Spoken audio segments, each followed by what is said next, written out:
आज की गुफ्तगू का जो मरकजी ख्याल है वो सफ़र है ना?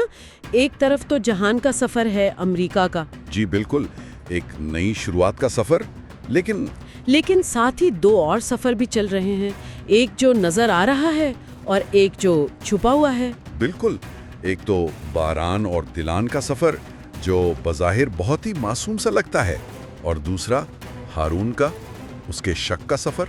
और यही बात सबसे दिलचस्प है कि ये तीनों सफ़र आपस में कैसे जुड़ते हैं।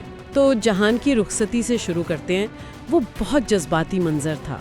जी, वो सिर्फ एक अलविदाई मंजर नहीं था। जब वो गुल से कहता है कि आपने सबको खूबसूरत बना दिया है, तो वो सिर्फ तारीफ नहीं कर रहा। अच्छा। असल में वो ये तस्लीम कर रहा है कि अब खानदान का जो इखलाकी मरकज है वो गुल बन चुकी है।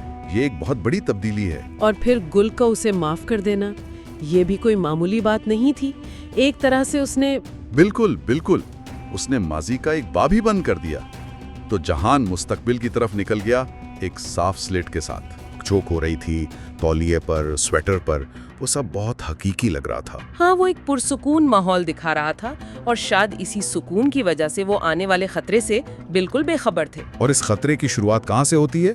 बारान की एक छोटी सी गलती से। सरप्राइज देने के लिए खाला को फोन ना करना। जी, ये कितनी अजीब बात है ना कि जिंदगी के बड़े हादसे अक्सर ऐसी छोटी छोटी बातों से ही शुरू होते हैं। वो एक खाली घर पहुंचते हैं और बस यही वो मौका था जिसका जवाहर को इंतजार था। और जवाहर के अल्फाज देखें, वो सिर्फ उन्हें मारना नहीं चाहता, वो कहता है कि वो बारान की सबसे बड़ी खुशी छीन लेगा। इसके बच्चे? जी, वो चाहता है कि उसकी कहानी आज ही खत्म हो जाए।